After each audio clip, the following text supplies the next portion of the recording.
So hello everyone. मेरा नाम ब्रिजेश मौर्य है और आपका स्वागत है बीएम लॉ क्लासेस में। जो आज हम स्टार्ट करेंगे benefit of incorporation and NBFC.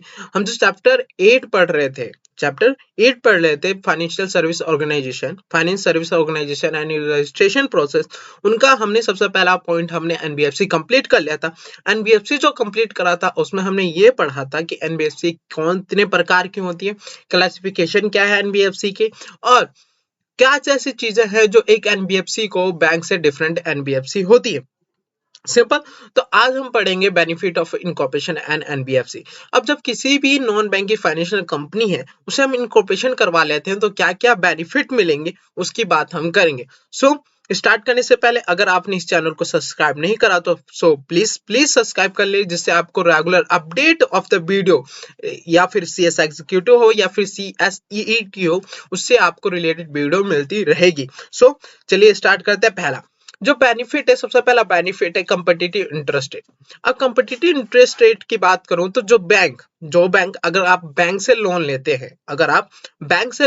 हैं तो जो लोन आप लेते हैं उस पे इंटरेस्ट रेट जो होता है वो 7 हो सकता है 7 या 8 हो सकता है।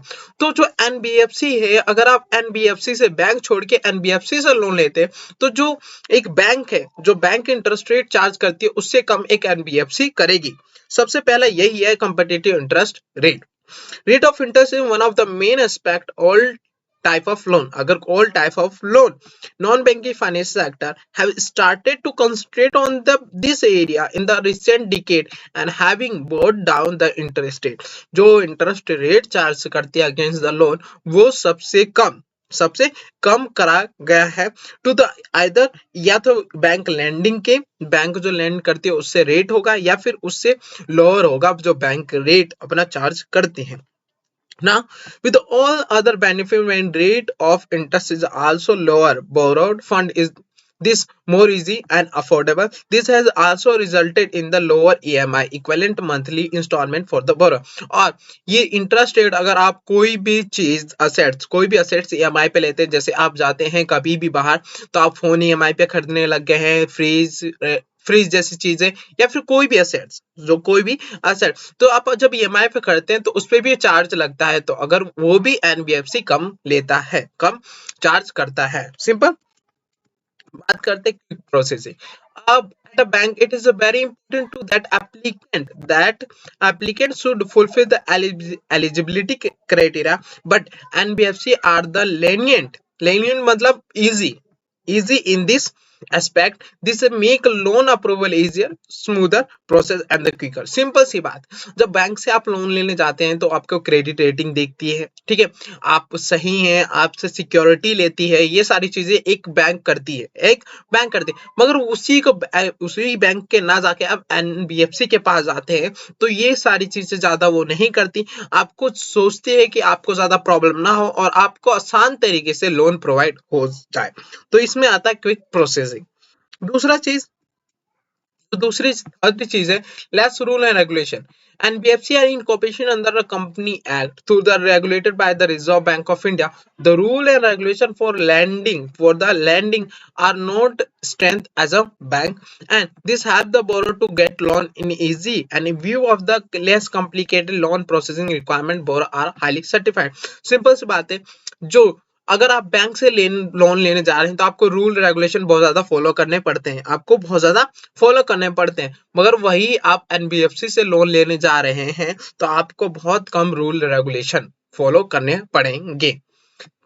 Fourth is loan available for individual with the poor credit rating. अब हम क्या होता है, अगर हम लोन लेने जाते हैं तो क्रेडिट रेटिंग देखी जाती है। अब ये क्रेडिट रेटिंग कोई एजेंसी देती है हर एक इंडिविजुअल को, और वो क्रेडिट रेटिंग का एक दायरा बनाती है। ये अगर किसी पर्सन का क्रेडिट रेटिंग है, अगर इससे ज्यादा जाता है तभी हम उस पर्सन को लोन प्रोवाइड कर सकते हैं। अब उससे कम है तो लोन प्रोवाइड नहीं कर सकते। ये होता है बैंक के उसमें। अगर बैंक क्या होता है कि जब बैंक के पास जाएंगे तो वो आपकी क्रेडिट रेटिंग देखेगी,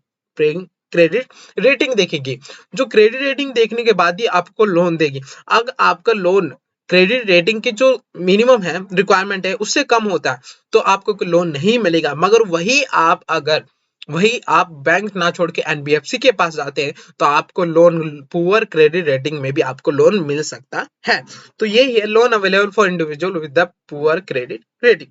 now fifth, with regard to offering loan, bank and non-banking financial company will offer business, personal and retail loan।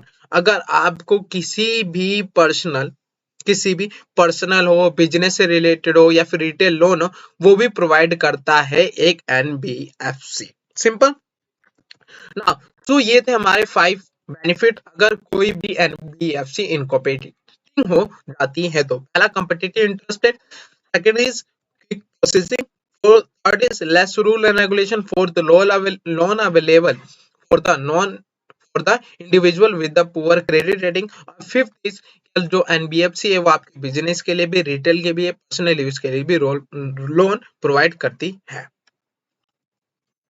अब बात करते हैं incorporation of NBFC.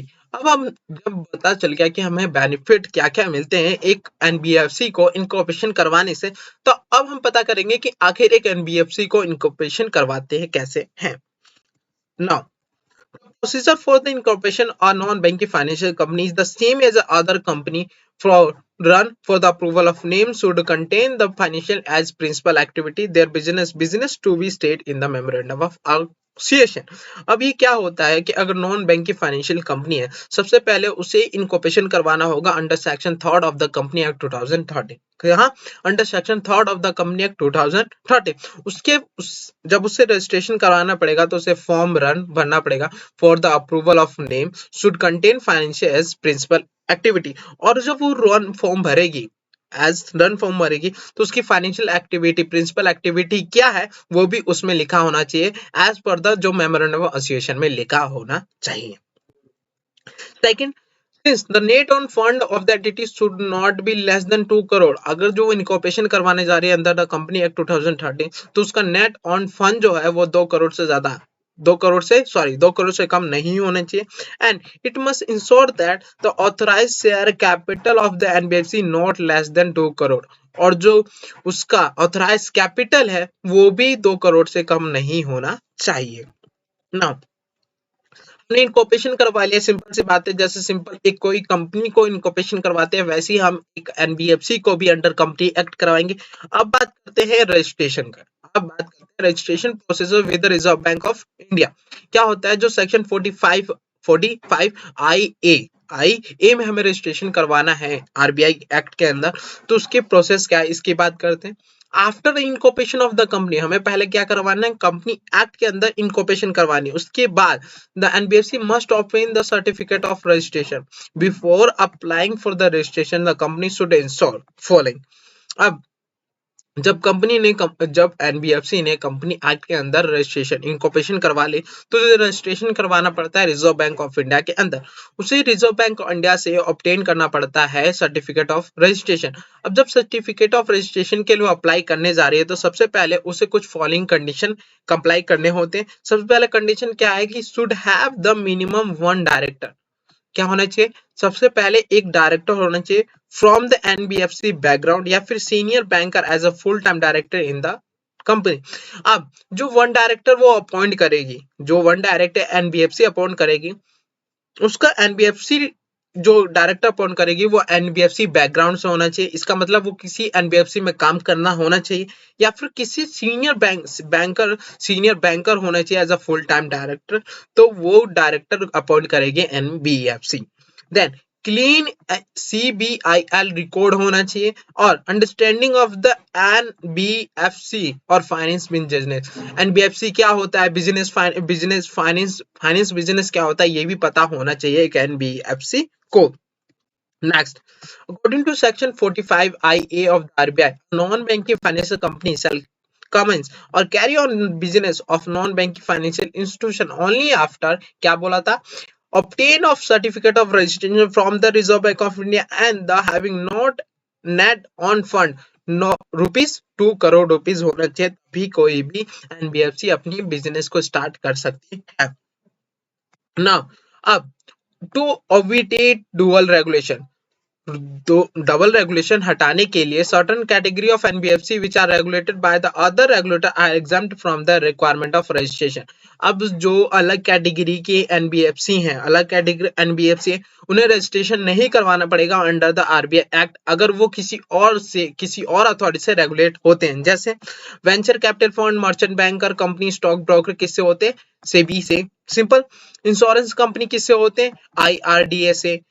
Nidhi company किससे होते हैं? कंपनी एक्ट से। फिर से चिट कंपनियां किससे होती है? चिट फंड एक्ट से रेगुलेट होती हैं। और housing finance company national housing finance से। और stock exchange mutual benefit company जो है वो कंपनी एक्ट से होती है। तो इन लोगों को आरबीआई के अंदर रजिस्ट्रेशन करवाना नहीं जरूरी होता है। Now procedure of the application with the reserve bank of India. अब जब हम रजिस्ट्रेशन करवाएंगे तो हमने पहले रिक्वायरमेंट देख ली कि क्या रिक्वायरमेंट होनी चाहिए। हमने ऊपर रिक्वायरमेंट देखी, रिक्वायरमेंट सर्टिफाई होने के बाद हम उसे रजिस्ट्रेशन करवाएंगे। रजिस्ट्रेशन करवाने का प्रोसीजर क्या है? रजिस्ट्रेशन करवाने के लिए हमने क्या करना पड़ेगा? एप्लीकेशन फाइल करनी पड़ेगी with the reserve bank of India. The applicant company is required to apply online and submit a physical copy of applicant along with the necessary document to the regional office of the Reserve Bank of India। पहले क्या करेंगे? जिस company को अगर registration करवाना है reserve bank of India तो वो पहले क्या करेगी? अप्लाई ऑनलाइन करेगी। फिर जो अप्लाई ऑनलाइन करने के बाद वो physical copy of the application जो एप्लीकेशन की फिजिकल कॉपी है वो कहाँ? Regional office of reserve bank of India, वहां डॉक्यूमेंट को जमा करेगी। Then the application can be submit online by accessing the RBI secure website। अब जो हमने सबमिट करा फिजिकल डॉक्यूमेंट वो कैन बी हो सकता है, सबमिट ऑनलाइन भी हो सकता है by the assessing the RBI. कौन सा? https://cosmet.rbi.organization.in। यहाँ जाके आप सबमिट कर सकते हैं ऑनलाइन भी। Second, the company can click on the, फिर हम जब ऑनलाइन यहाँ पर जाएंगे, इस वेबसाइट पर जाने के बाद हमें क्या करना पड़ेगा? क्लिक करना पड़ेगा for the company registration on the login page of the Cosmos application. Then the window showing the Excel application from available for download would be display। The company can download suitable application form, NBFC or SRC from the above website, key data and the upload the application form। Simple सी बात है। जब हमने क्या बोला था यहाँ पे एप्लीकेंट क्या करना पड़ेगा? अप्लाई ऑनलाइन करेगा, उसके बाद सबमिट करेगा physical copy of the application along with the necessary document to the regional officer reserve. अब पहले क्या करेगा? ऑनलाइन वो अप्लाई करेगा। ऑनलाइन अप्लाई करने के लिए उसे इस वेबसाइट पर जाना पड़ेगा। उसके बाद वेबसाइट पर जाने के बाद क्लिक करेगा फॉर द रजिस्ट्रेशन। उस रजिस्ट्रेशन पे जब रजिस्ट्रेशन पे वो क्लिक करेगा उसे एक पेज दिखेगा, उस पेज को वो डाउनलोड करेगा, उसे फिल करेगा, फिर अपलोड करेगा। और जो वो अपलोड करने से पहले जब अपलोड करेगा तो जो फिजिकल डॉक्यूमेंट उसने प्रिंट करा होगा उसे वो सबमिट भी करेगा कहाँ? Region office of the reserve bank of India. Then the company may not indicate the correct name of the regional office in the field of C8 of the annexure identification particular। ये ध्यान जरूर देना है कि regional office in the field जो C8 of annexure identification particular में भरेंगे in the Excel application form में वो बिल्कुल सही होना चाहिए। And the company would then get a company application reference number for the company of certificate of registration for the field online। उसके बाद जो कंपनी एप्लीकेशन फाइल करेगी उसे रजिस्ट्रेशन नंबर मिलेगा। क्या? कंपनी एप्लीकेशन रेफरेंस नंबर मिलेगा for the corporation of registration certificate of registration application fill online. Then after the company has submit a hard copy application, उसे जब रेफरेंस नंबर मिल जाएगा तो फिर वो हार्ड कॉपी कहाँ? रीजन मैंने बताया था regional office of the RBI, उसे सबमिट करना पड़ेगा। And the company cheque the status of applicant from the above mention secure address by the acknowledgement number. Simple, ये था हमारा प्रोसेस। अब यहाँ पे कुछ डॉक्यूमेंट दे रखे हैं, वो डॉक्यूमेंट जब हम सबमिट करने जाएंगे, फिजिकल डॉक्यूमेंट सबमिट करने जाएंगे तो ये सारे डॉक्यूमेंट जरूरी है। उस डॉक्यूमेंट के संग हम इन सारे डॉक्यूमेंट को अटैच करेंगे। तो ये आप अपने आप भी पढ़ सकते हैं क्या क्या डॉक्यूमेंट हमें जरूरत पड़ेगी। तो ये हमारा पॉइंट हमारा खत्म होता है एनबीएफसी। अब बात करते हैं housing finance company. Housing finance company अगर बात करूं तो हाउसिंग फाइनेंस कंपनी वो कंपनी होती है जो हाउस परचेज करने के लिए, हाउस परचेज करने के लिए फाइनेंस प्रोवाइड करती है। क्या? सिंपल सी बात है, वो कंपनी होती है जो हाउस परचेज करने के लिए फाइनेंस प्रोवाइड करती है, उसे हम हाउसिंग फाइनेंस कंपनी कहते हैं। सिंपल। यहाँ पढ़ते हैं, a housing finance company is a type of non-banking financial institution which is primarily engaged in the business of providing home loan. क्या? Providing home loan and other related product. Unlike other non-banking financial company are gone under the regulatory framework of RBI, as housing finance company are regulated by the National Housing Bank. Simple सी बात है, जो अभी भी जितने हम भी NBFC पढ़ी, जितनी भी ऊपर एनबीएफसी थी, वो कहाँ रजिस्ट्रेशन करवाना पड़ता है? आरबीआई के अंदर। मगर जो हाउसिंग फाइनेंस कंपनी है उसे आरबीआई के अंदर रजिस्ट्रेशन नहीं करवाने की जरूरत होती, उसे नेशनल हाउसिंग बैंक के अंदर रजिस्ट्रेशन करवानी होती है। बात करते हैं रजिस्ट्रेशन की। National Housing Finance Company is a company registered under the Company Act 2000 or earlier enactment with the primary transacted or has as one of the principal object transacting the business of the providing finance for the housing whether directly or indirectly. Simple. अब housing finance company क्या होती है? उन्हें company होती है जो register होती है कंपनी एक्ट के अंदर, कंपनी एक्ट के अंदर, और जो उसका जो प्राइमरी बिजनेस है वो किस क्या हो? Finance for the housing, provide करे फाइनेंस फॉर द हाउसिंग, या फिर डायरेक्टली या फिर indirectly. In addition to the being a company registered under the company act and housing finance company also require registration under with the national housing bank. अगर कोई भी जो उसने registration करवा लिया है, कहाँ रजिस्ट्रेशन करवा ले कंपनी एक्ट, वहां उसके बाद भी उसे रजिस्ट्रेशन करवाना पड़ेगा नेशनल हाउसिंग बैंक से फॉर द कमेंसिंग और the carrying on business of housing finance company. अब पढ़ते हैं, in the term of the section 29A of the National Housing Bank Act 1987, no housing finance company shall commence or carry on business of financing housing finance institution without obtaining a certificate of registration from the National Housing Bank issued under the Chapter 5 of the said Act and having net on fund 10 crore or such higher amount as housing finance notified by specially। अब क्या होता है, अगर किसी भी national housing finance company को उसे अपना बिजनेस स्टार्ट करना हो, उसने बिजनेस अपना स्टार्ट करना, तो सबसे पहले उसे ऑब्टेनिंग करना पड़ेगा सर्टिफिकेट ऑफ रजिस्ट्रेशन, कहाँ से? नेशनल हाउसिंग बैंक से, और जो उसका नेट ऑन फंड हो वो 10 करोड़ 10 करोड़ तक होना चाहिए।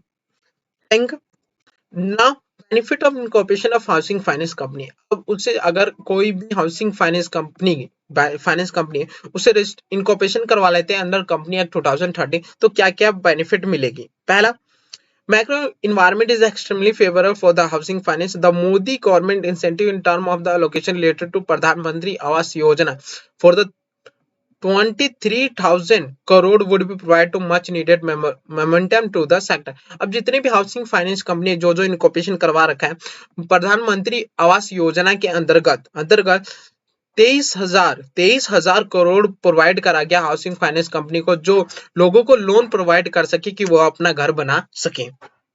सिंपल। दूसरा, holding period for the capital gain tax in case of movable property has been reduced from the 3 to 2 year. अब जो होल्डिंग पीरियड है for the capital gain tax, अब जब कैपिटल गेन टैक्स देते हैं अंदर द टैक्स लॉ, अंदर income tax act 1961, उसे हम इमूवेबल प्रॉपर्टी के रिड्यूस कर दिए फ्रॉम द 3 से 2 तक।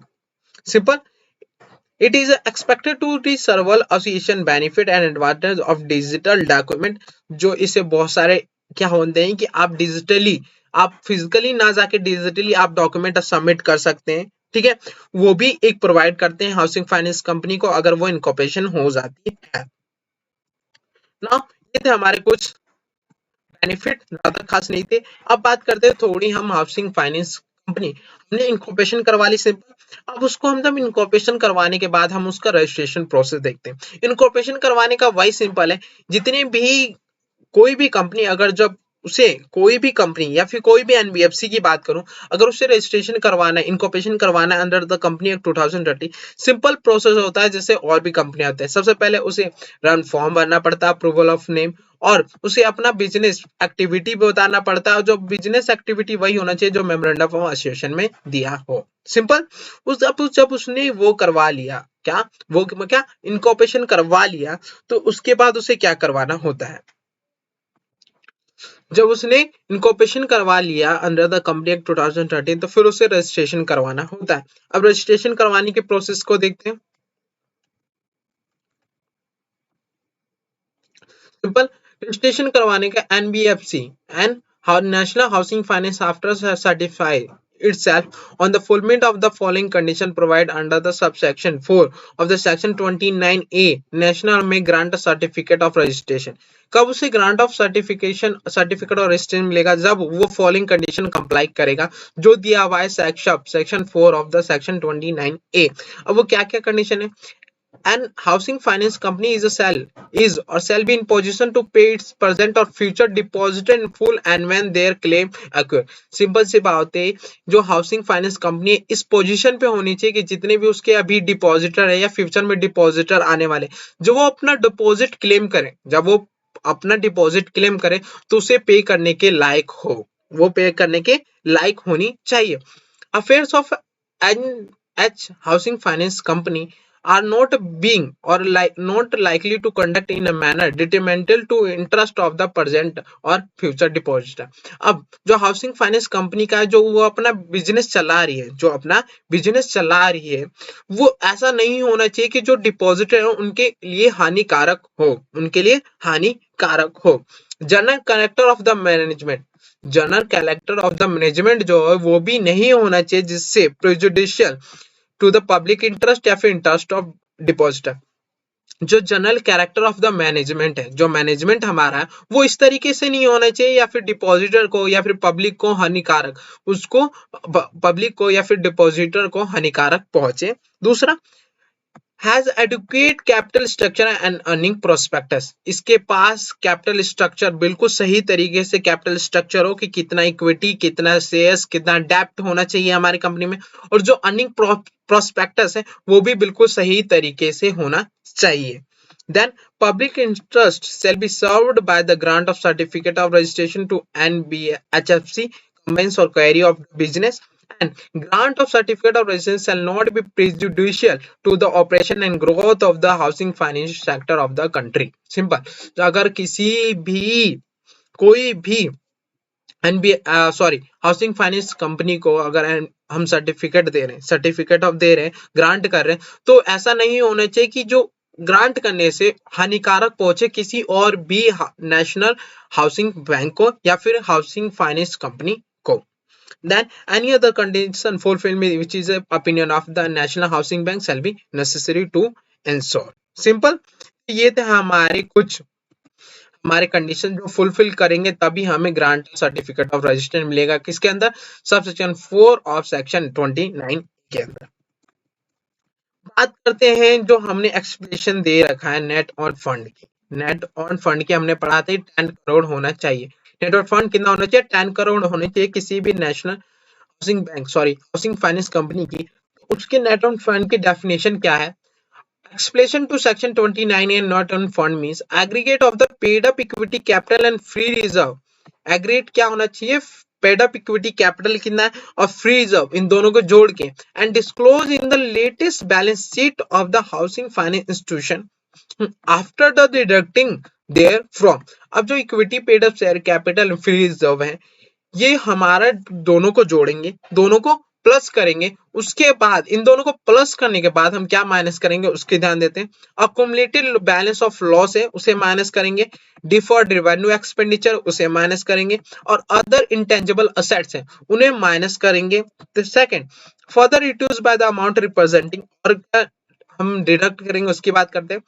Investment of such institution in shares of subsidiary company में, किसी भी सेम ग्रुप ऑफ कंपनी में या फिर अदर हाउसिंग फाइनेंस कंपनी में, उसे भी हम डिडक्ट करेंगे।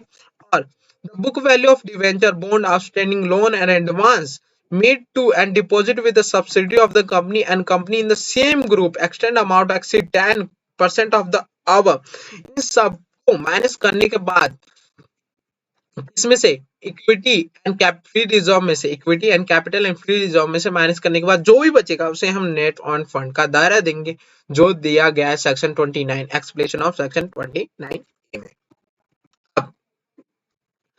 The applicant is required to submit a physical copy of application। जब उसका इनकॉर्पोरेशन हो जाता है, इनकॉर्पोरेशन होने के बाद उसे सर्टिफाई कर लेते हैं फॉलोइंग कंडीशन, सेटिस्फाई कर लेते हैं फॉलोइंग कंडीशन, तो उसके बाद उसे एक physical copy of application submit करना होता है along with the essential document head office of the national housing finance bank.